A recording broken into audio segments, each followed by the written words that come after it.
Boa noite, meus irmãos, meus amigos.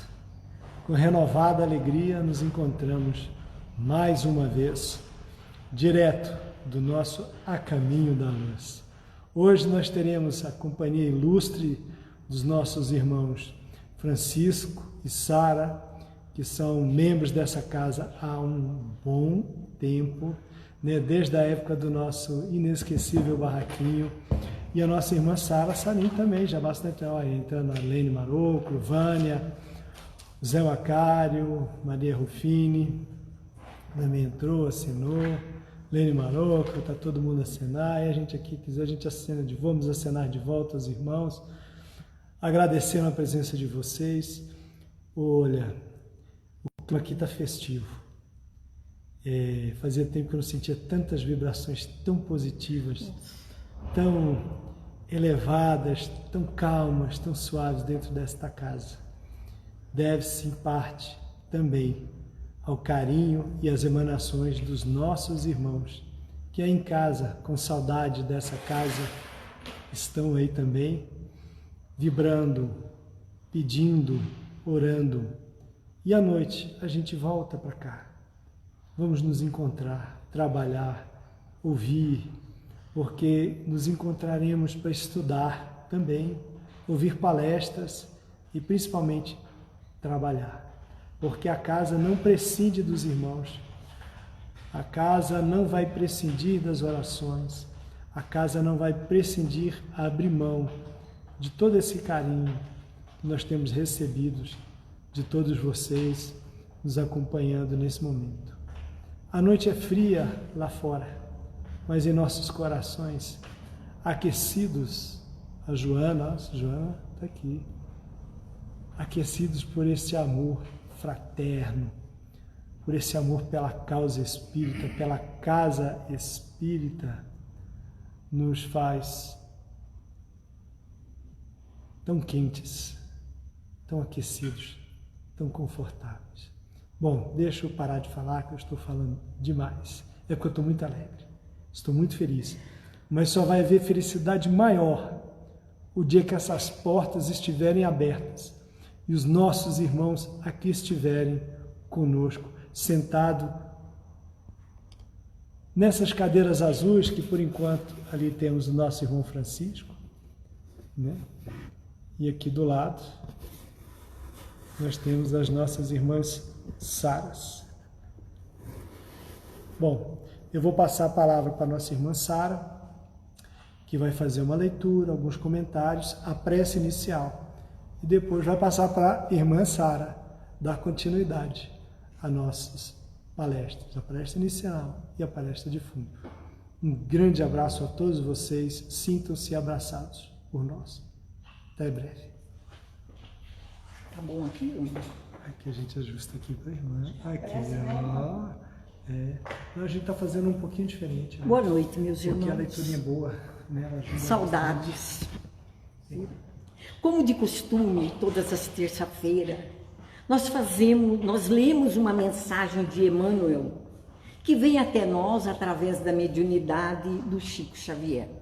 Então nós vamos ler a mensagem 94, que nos fala de sexo. Então vamos lá. Eu sei, eu estou no Senhor Jesus, que nenhuma coisa é de si mesma imunda, a não ser para aquele que a tem por imunda.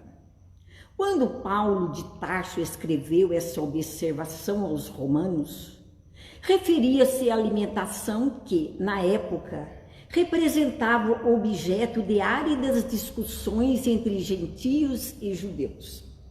Nos dias que passam, o ato de comer já não desperta polêmicas perigosas. Entretanto, podemos tomar o versículo e projetá-lo em outros setores de falsa opinião. Vejamos o sexo, por exemplo. Nenhum departamento da atividade terrestre sofre maiores alívios. Profundamente cego de espírito, o homem, de maneira geral, ainda não consegue descobrir aí um dos motivos mais sublimes de sua existência. Realizações das mais belas na luta planetária, que sejam da aproximação de almas na paternidade, na maternidade, na criação e reprodução das formas. A extensão da vida é preciosos estímulos ao trabalho, à regeneração foram proporcionadas pelo Senhor às criaturas por intermédio das emoções sexuais. Todavia, os homens menoscabam o lugar santo, povoando altares com fantasma de desregramento. O sexo fez o lar, criou o nome de mãe, contudo o egoísmo humano deu-lhe em troca absurdas experimentações de animalidade, organizando para si mesmo provações cruéis. O pai ofereceu o santuário aos filhos, mas a incompreensão se constituiu em oferta deles.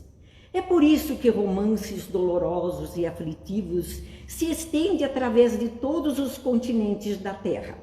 Ainda assim, mergulhado em deploráveis desvios, pergunta o homem pela educação sexual. Exigindo-lhe os programas, sim, semelhantes programas, poderão ser úteis, todavia, apenas quando espalhar-se a santa noção da divindade do poder criador. Porque enquanto houver imundície no coração de quem analise ou do quem ensine, os métodos não passarão de coisas igualmente imundas. Bem, meus irmãos, como nós ouvimos, a mensagem nos fala de sexo. Um assunto polêmico que intriga muita gente até hoje, por incrível que pareça. Pelo menos na minha época, não se perguntava e não se falava em sexo com os filhos, com os parentes, com os amigos. Quando uma criança perguntava: mamãe, como foi que eu nasci? Como foi que eu vim ao mundo? Ela vinha logo com uma desculpa, contando histórias para a criança, histórias enganosas. Então, mas graças a Deus, hoje, nós já temos uma certa noção do que é o verdadeiro ato sexual, que é um ato de amor. Foi o meio que Deus encontrou para que nós passássemos pelas provas aqui na Terra, através da reencarnação, através da lei da reencarnação. Então, eu lendo esse livro aqui, Religião dos Espíritos, eu encontrei uma mensagem e fiz uma reflexão. Então, aqui fala do sexo. Então, eu tirei algumas notas aqui. Ignorar o sexo em nossa edificação espiritual seria ignorar a nós mesmos. Sexo é energia criativa, mas o amor necessita estar junto deles. Uma vez perguntaram a Chico Xavier: é proibido o sexo fora do casamento? Então ele respondeu: meu filho, nada é proibido neste mundo, mas sem amor, nada vale apenas nem o sexo e nem o casamento. Então, o sexo tem que ser acompanhado de amor. Mas muitos de nós deturpamos a sexualidade. Muitas vezes temos até vergonha de falar nesse assunto para aqueles que nos perguntam: como foi que eu vim ao mundo? Muito bem, meus irmãos. Então, é preciso situá-lo no serviço do amor, não como uma coisa vulgar. O sexo não é uma coisa imunda, como disse aqui Emmanuel, é uma coisa sagrada, porque vem de Deus e tudo que vem de Deus é para o nosso bem. Sexo merece todo o nosso respeito. Através dele que Deus encontrou meios de nos dar a vida através das reencarnações aqui na Terra, oportunidade bendita de renascimento, meus irmãos. Qual o objetivo da encarnação, da reencarnação? Pagar as nossas dívidas com a balança divina, retificar a nossa vida, repensar os nossos erros do passado e evoluir espiritualmente falando. E sem o sexo jamais poderíamos atuar aqui na Terra. Bem, meus irmãos, sexo sem amor geram crises a longo curso, comprometimentos, retardando o progresso e o aperfeiçoamento da alma. Sexo tem que ser com responsabilidade, na hora certa e com a pessoa certa.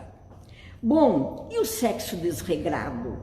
Sexo desregrado é o sexo mal dirigido. Pode causar longas perturbações, doenças, loucura, frustração e até crimes, como nós temos visto por aí, né?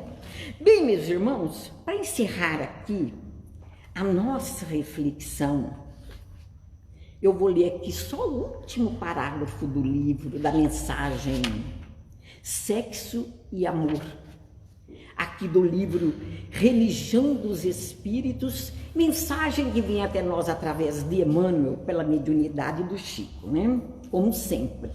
Então aqui diz: quase sempre os que chegam ao além-túmulo sexualmente depravados, depois de longas perturbações, renascem no mundo, tolerando moléstias insidiosas, quando não se corporificam em desesperadora condição inversiva, amargando pesadas provas como consequência dos excessos delituosos a que se renderam.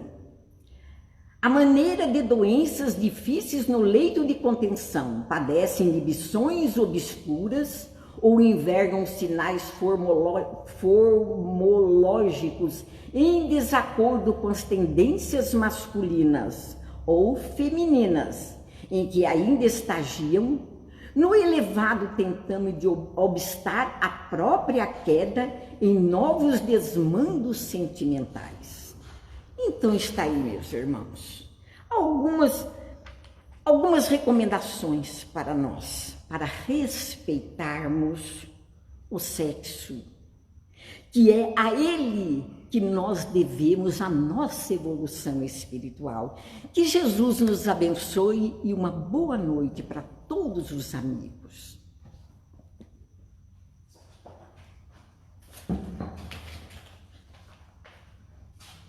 Meus irmãos, uma boa noite. Saudades, né, de todos. Todos com certeza estão sentindo. Mas vamos ao trabalho. Bom, o que nos coube na noite de hoje, no nosso estudo, foi justamente o capítulo 17, Caracteres da Perfeição, dos itens de 1 a 3. E fomos olhar no dicionário o que é a perfeição, que é a bondade no mais alto grau, né? A pureza, atributos existentes em Deus em graus infinitos. E aí, qual é o nosso objetivo da nossa existência? É alcançarmos essa perfeição. Isso acontece, essa evolução vai gradualmente aos poucos, né? Até atingir esse objetivo. Então, é uma obra milenar, não é uma obra de uma existência e de poucas existências. E aí nós nos perguntamos, nós nos consideramos uma pessoa de bem? É um grande desafio e também a nossa meta. Porque saímos da simplicidade, da ignorância, através da lei do progresso, para chegarmos a essa perfeição. Por enquanto, ainda somos espíritos imperfeitos e chegaremos a bons e puros espíritos, como está lá na escala, não é? Na questão 100 do Livro dos Espíritos. Por que então devemos ser homens de bem? E aí nós fomos no Evangelho, que é justamente a nossa lição a ser estudada, no item 1. Amai os vossos inimigos, fazei o bem aos que vos odeiam e orai pelos que vos perseguem e caluniam. Porque se somente amardes os que vos amam, que recompensa tereis disso? Se unicamente saudardes os vossos irmãos, que fazeis com isso mais do que os outros? Não fazem o mesmo os pagãos? Sede, pois, vós outros perfeitos, como perfeito é vosso Pai Celestial. Está em Mateus, né? Capítulo 5, versículo 44, 46 a 48. Então, esse é o item 1 a ser estudado. O item 2, Kardec nos diz assim: se a criatura fosse dado ser tão perfeita quanto o Criador, tornar-se-ia a ela igual a este, o que é inadmissível. Então, jamais, né, chegaremos à perfeição que mostra, né, que Deus, nosso Pai, tem. É inadmissível, porque nenhuma criatura poderá se igualar ao Criador, absolutamente. Mas Jesus, como Kardec nos diz, né, se limitou a apresentar como devemos agir, que nós nos esforçássemos para que pudéssemos alcançar essa perfeição. E ela é relativa. Fomos então na Revista Espírita, agosto de 1866, que fala sobre a perfectibilidade dos espíritos. E Kardec diz assim: o homem progredirá sempre e incessantemente, mas em quantidade finita. A soma dos seus progressos não será jamais senão de uma perfeição finita, que não poderia alcançar a Deus, o infinito em tudo. Não há, pois, injustiça da parte de Deus em que suas criaturas jamais o possam igualar. Então, jamais alcançaremos essa perfeição absoluta, mas relativa, como já colocamos. E em que consiste essa perfeição? Jesus nos diz: em amarmos os nossos inimigos, em fazermos o bem ao que nos odeiam, em orarmos pelos que nos perseguem. É um esforço permanente, né? Então, nós temos um trabalho para o resto da eternidade. Não é somente uma em poucas reencarnações. E assim nós podemos ir nos transformando, né, progressivamente. O tempo não importa. O que importa é o nosso esforço, a nossa vontade de querer melhorar, modificando gradativamente os nossos sentimentos. O que nós fizemos então? Fizemos uma analogia, ou seja, uma semelhança das cartas de Paulo, né, e as comunidades cristãs com o estudo sobre o homem de bem, que é o item 3 do estudo proposto. Então, item 1, 2 e 3. E o item 3 é justamente sobre o homem de bem. Então, Paulo iniciou esse movimento das cartas, né, imortais, porque provinha das esferas do Cristo. Está lá em Paulo e Estevão, né, no livro. Então, essa contribuição espiritual veio através de Estevão, inspirando-o para que ele enviasse essas cartas, porque ele não podia estar lá nas várias cidades, porque demandaria muito tempo. Então, essas cartas tratam de instruções, de conselhos, de repreensões, né, exortações para que os discípulos pudessem agir conforme o Cristo ensinou. Então, o propósito de Paulo é justamente mostrar a necessidade da vida moral, da vida reta. Então, nós ficamos pensando, né, se desde há mais de 2000 anos atrás tem esses conselhos sobre como devemos nos comportar, como se deve comportar realmente o verdadeiro homem de bem, então, 2000 anos nós estamos aí, né, sem poder despertar, porque agora eu tiro por mim, agora que eu estou despertando justamente para essa realidade de transformação moral. E vamos ver o conceito do verdadeiro homem de bem, porque Kardec coloca que é o verdadeiro homem de bem, porque pode ter o falso, não é? Ele diz assim: o verdadeiro homem de bem é o que cumpre a lei de justiça, de amor e de caridade na sua maior pureza. Então, o homem de bem é aquele que pratica a lei de Deus, né? É simples? Não é. Mas, com os conhecimentos que a gente tem agora, nós não podemos mais voltar atrás, nós não podemos retroceder. E aí nós fomos em Coríntios, 1 Coríntios 6,12. Vamos ver o que Paulo aconselha para os habitantes lá, né, das cidades. Todas as coisas me são lícitas, mas nem todas as coisas me convêm. Relacionamos isso com uma das características do homem de bem. Se o homem de bem interroga a consciência sobre os seus próprios atos, a si mesmo perguntará se violou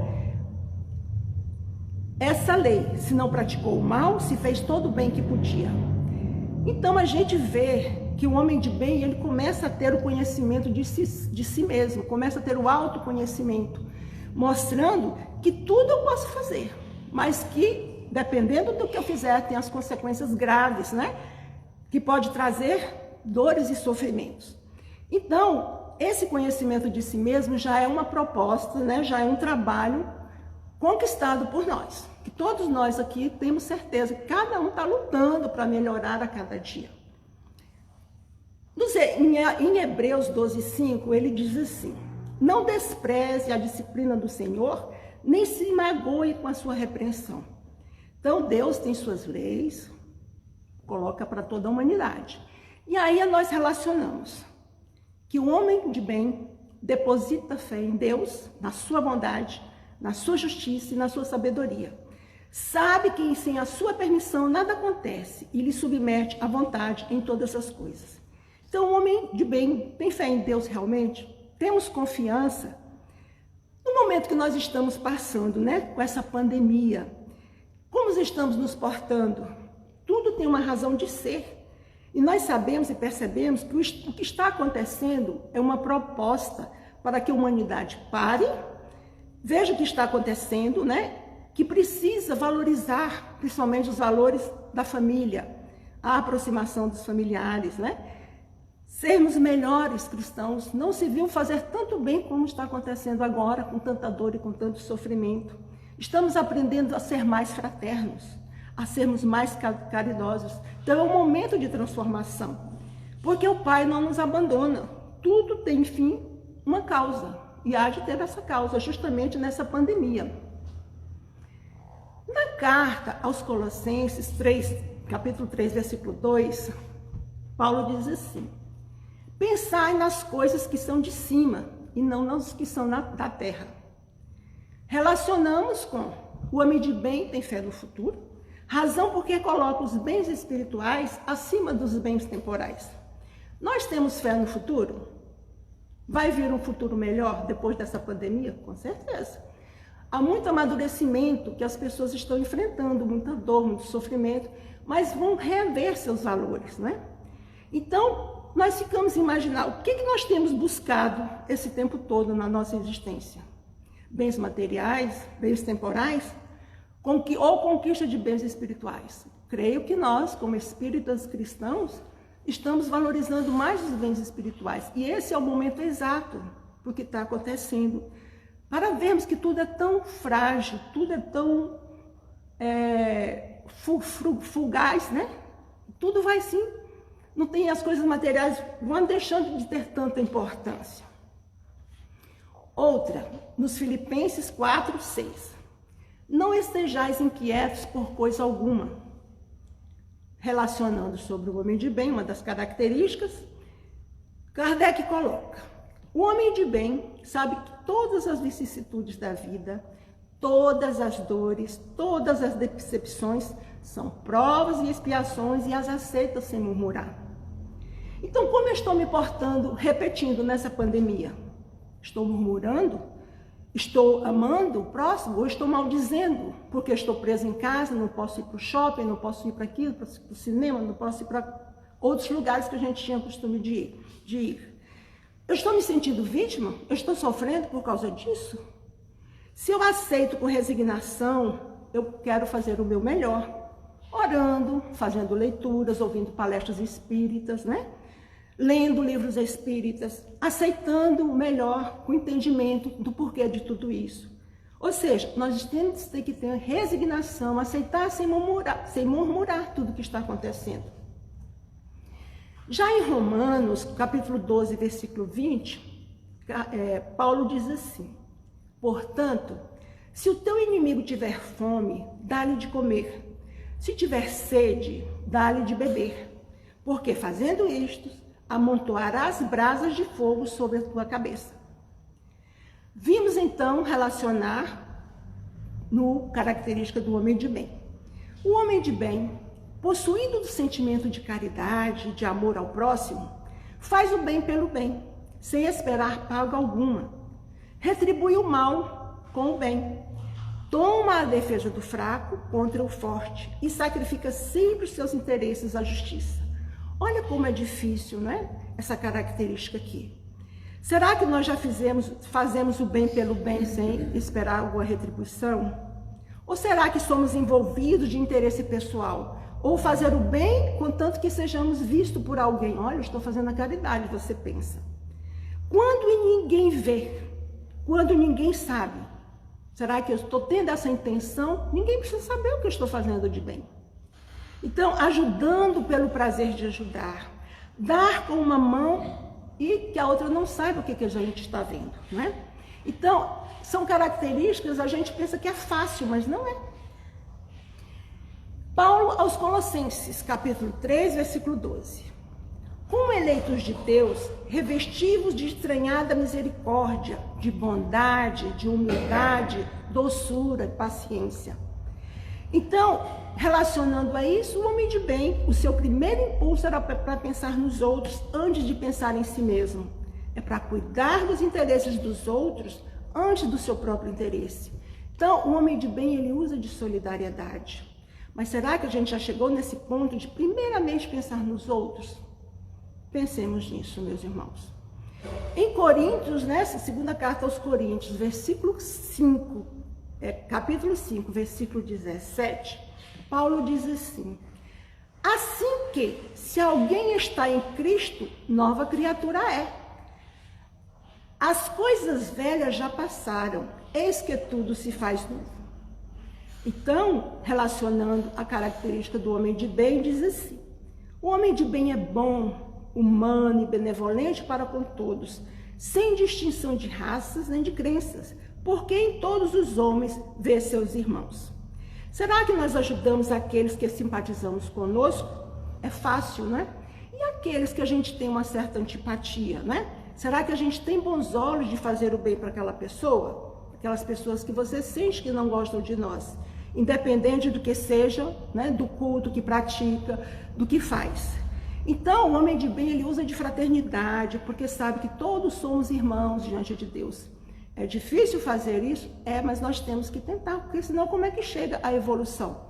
Como é que nós vamos chegar à perfeição se nós temos essas dificuldades de fazer alguma coisa por aquelas pessoas que não nos simpatizamos? Tem que começar a tirar esse sentimento de antipatia para crescer para Deus.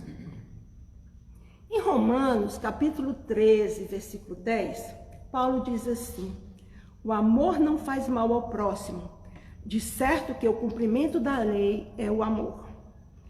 Porque o homem de bem, ele não alimenta ódio, nem rancor, nem desejo de vingança. A exemplo de Jesus, perdoa e esquece as ofensas, e só dos benefícios se lembra, por saber que perdoado lhe será conforme houver perdoado. Então, como é que a gente pode pedir a Deus perdão se nós não perdoamos ao nosso próximo, né? Lembramos aquele irmão, né?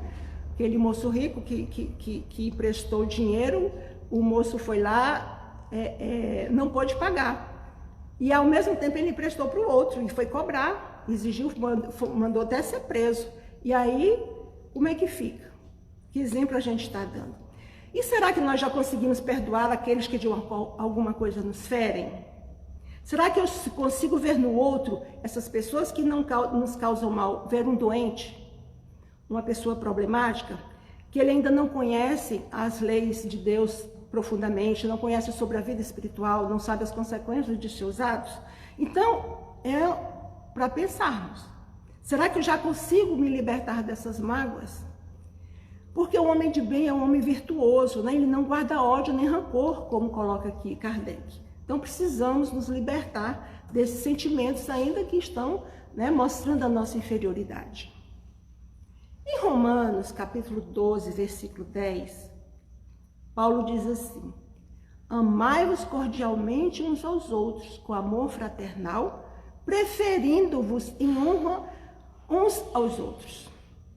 Em todas as circunstâncias, o homem de bem, né, toma por guia a caridade. O que tem me guiado? A caridade que eu faço, ela é legítima ou ela é aparente, só para os outros verem? O que está em jogo? O meu orgulho, o meu interesse? Pensemos nisso, porque todas as circunstâncias, o homem de bem toma a caridade em primeiro lugar. Na verdade, meus irmãos, nós não colocamos todas as características do homem de bem, porque seria muito longo, né? Mas colocamos assim as mais que nos chamam mais atenção. Em Efésios, Paulo escreve assim, 4:29. Não saia da vossa boca nenhuma palavra torpe, mas só a que for boa para promover a edificação, para que dê graças aos que a ouvem. Não saia da vossa boca nenhuma palavra torpe. Olha só, aí nós relacionamos com a característica do homem de bem, dizendo assim: o homem de bem é indulgente para com as fraquezas alheias, porque sabe que também necessita de indulgência e tem presente esta sentença do Cristo. Atire a primeira pedra aquele que se achar sem pecado. Respeite todas as convicções sinceras, sem lançar anátema aos que não pensam como ti. Então, o homem de bem, ele é indulgente, né? Ele não destaca os defeitos alheios. Se ele sabe de algum mal feito da pessoa, ele não sai espalhando. Aquele que sai espalhando não está sendo indulgente nem caridoso. Será que eu consigo destacar o que tem de bom no outro ou só vejo as coisas ruins, né? Que virtudes ele tem? Será que ele só tem defeitos? Como eu olho para o outro? Vou atirando a primeira pedra, que foi aquela atitude, né, que os homens fizeram com a mulher adúltera. Ou eu reflito, ou eu pondero, né? Atiro uma palavra de amor, de paz e de respeito. Então, isso também é ter misericórdia. Ser indulgente é ser misericordioso, né? Justamente, o homem de bem, ele usa de alteridade. O que é alteridade? É a qualidade ou estado do que o outro é diferente. Então, eu respeito. Se ele é diferente de mim, do que eu penso, é diferente da minha crença, eu também uso desse sentimento de alteridade, respeitando, né? Em Paulo, né, aos Colossenses, capítulo 3, versículo 13, Paulo diz assim: suportando-vos uns aos outros e perdoando-vos uns aos outros, se alguém tiver queixa contra o outro. Assim como Cristo vos perdoou, assim fazeis também vós. Então, relacionamos em característica do homem de bem. Nunca se compraz em rebuscar os defeitos alheios, nem evidenciá-los. É parecido, né, com a característica anterior. Só a isso vê obrigado e procura sempre o bem que possa atenuar o mal. Então, o homem de bem, ele procura perdoar, ser misericordioso, ser tolerante, não é? E em Coríntios, capítulo 15, versículo 58. Portanto, meus amados irmãos, sede firmes e constantes, sempre abundante na obra do Senhor, sabendo que o vosso trabalho não é em vão, né, no Senhor. Então, o trabalho, por mais pequenino que seja, ele é útil para o nosso progresso, né? Então, relacionamos com a característica que Kardec coloca. O homem de bem estuda suas próprias imperfeições, trabalha incessantemente em combatê-las. Isso é o papel de todos nós, temos certeza disso. Porque às vezes a gente erra, a gente faz alguma coisa, né, que não deveria, e aí a consciência bate. Olha aí o autoconhecimento. Nossa, eu não devia ter feito aquilo, eu errei, né? Então, todos os esforços emprega para poder dizer no dia seguinte que alguma coisa traz em si de melhor. É como, né, Santo Agostinho coloca na 919, dizendo que todas as noites coloquemos nossa cabeça no travesseiro, analisemos o que eu fiz naquele dia. O que eu fiz de bom, o que eu fiz de ruim, o que eu posso melhorar. Muito bem, continuando. Filipenses, capítulo 2, versículo 4. Cada um cuide não somente dos seus interesses, mas dos interesses dos outros. E aí Kardec coloca sobre o homem de bem. O homem de bem não procura dar valor ao seu espírito, nem aos seus talentos, às expensas de outro. Aproveita ao revés todas as ocasiões para fazer ressaltar o que seja proveitoso. Então, o homem de bem, ele procura ser humilde. Será que eu sou humilde? Será que eu procuro apequenar as virtudes dos outros e engrandecer as minhas? Será que eu sou vaidosa, né, a ponto de me prejudicar, orgulhosa? Então, a gente tem que analisar para cuidar não somente dos interesses materiais, mas sim dos interesses dos outros, interesses espirituais, porque a humildade é uma grande conquista que nós precisamos ter. Em Timóteo 6,7, Paulo diz assim: porque nada trouxemos para este mundo, e manifesta que nada podemos levar dele. Olha só. O homem de bem não se envaidece da sua riqueza nem de suas vantagens pessoais, por saber que tudo que lhe foi dado pode ser tirado. Com certeza nós sabemos disso. Porque tudo é empréstimo de Deus. A boa situação financeira que temos, os imóveis que temos, tudo é passageiro. Nada nos pertence. Deus nos dá condições de ter e depois vamos passar. Assim como recebemos de algum parente, do pai, da mãe, vamos passar também para os nossos filhos e assim por diante. Então, o homem de bem usa, mas não abusa, né, dos bens materiais. Então, eu tenho consciência que tudo que tenho tem utilidade, que utilidade eu faço dele? E se voltássemos hoje para o mundo espiritual, né? Será que estaremos com a consciência tranquila, de coração tranquilo ou coração pesado, de não ter feito alguma coisa? De somente ter aproveitado esses bens materiais que Deus nos emprestou? Pensemos nisso. Em Coríntios 6:20, Paulo diz assim: glorificai, pois, a Deus no vosso corpo e no vosso espírito, os quais pertencem a Deus. Olha só, analisando essa passagem, vimos então sobre o homem de bem, que usa, mas não abusa dos bens que lhe são concedidos, porque sabe que tudo é depósito e que ele terá de prestar contas. E o que mais prejudicial ao emprego que ele pode dar é o de aplicá-lo à satisfação de suas paixões. Então, o homem de bem conhece a transitoriedade dos bens. Sabemos que tudo, como já colocamos lá no item anterior, tudo é passageiro, tudo a gente vai ter que deixar, nós não levamos nem o nosso corpo, que tudo pertence a Deus, né?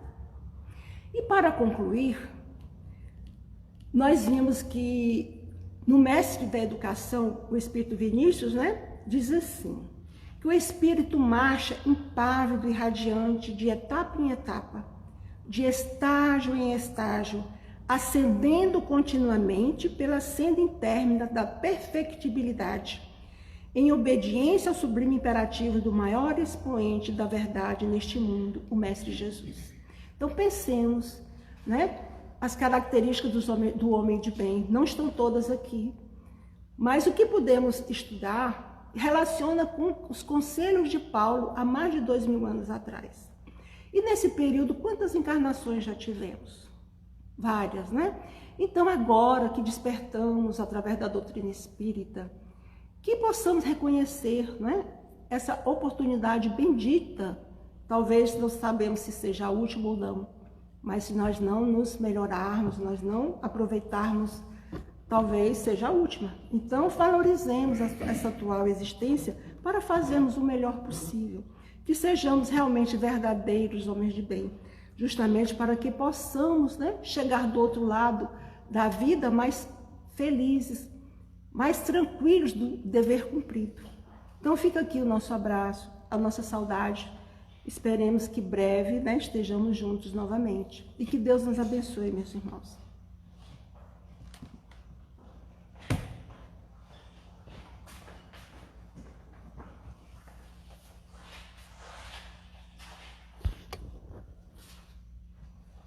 Meus irmãos, gostaria de prestar a minha gratidão a todos, as nossas irmãs que aqui estiveram conosco, de tão boa vontade, com tanto carinho, trazer palavras de reflexão, que possamos guardar essas palavras nos nossos corações, reverberar na nossa mente e refletir nos nossos atos, na busca da perfeição, que é o nosso destino.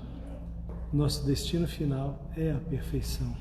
Estamos estagiando ainda nas zonas intermediárias, mas a gente chega lá. Perseverar também é uma virtude. Perseverar no bem é uma virtude com direção, bússola e rota.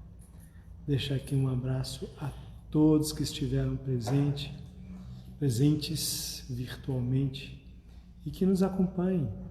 Sábado, às 18h30, teremos mais uma palestra direto aqui do GECAL. Se não me falha a memória, o nosso irmão André Brandão, prata da casa, sim, temos que valorizar aqueles que estão aqui conosco, que que estão nos ajudando, que estão nos ajudando a evoluir, nos tolerando, nos ensinando, nos ajudando, conversando, trocando informações, trocando impressões, trocando sentimentos.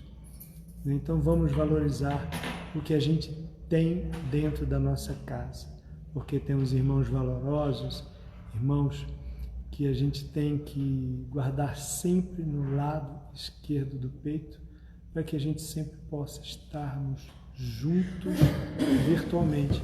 E quando chegar o momento de nos desafastarmos, nós teremos as companhias espirituais daqueles que já foram e aqui estão hoje conosco. Para encerrar, eu não vou fazer a prece, eu vou pedir para a nossa irmã Sara Moraes, agradecendo a todos.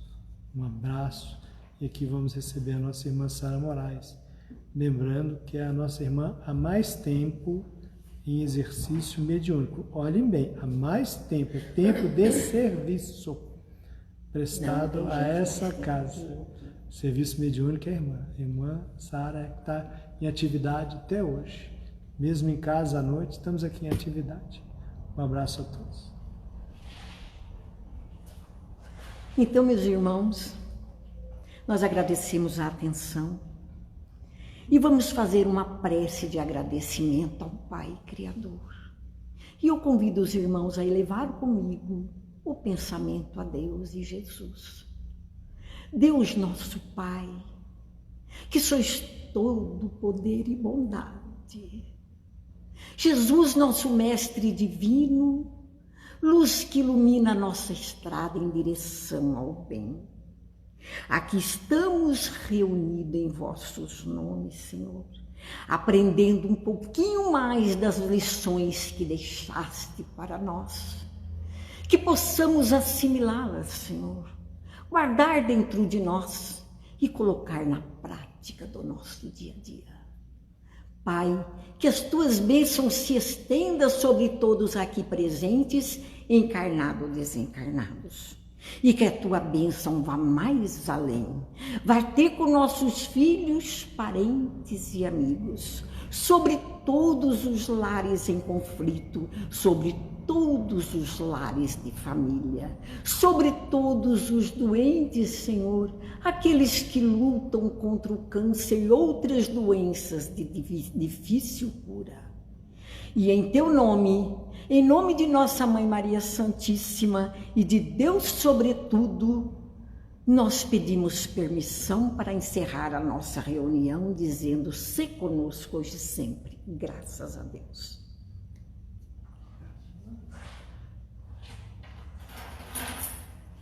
Tchau, um abraço a todos.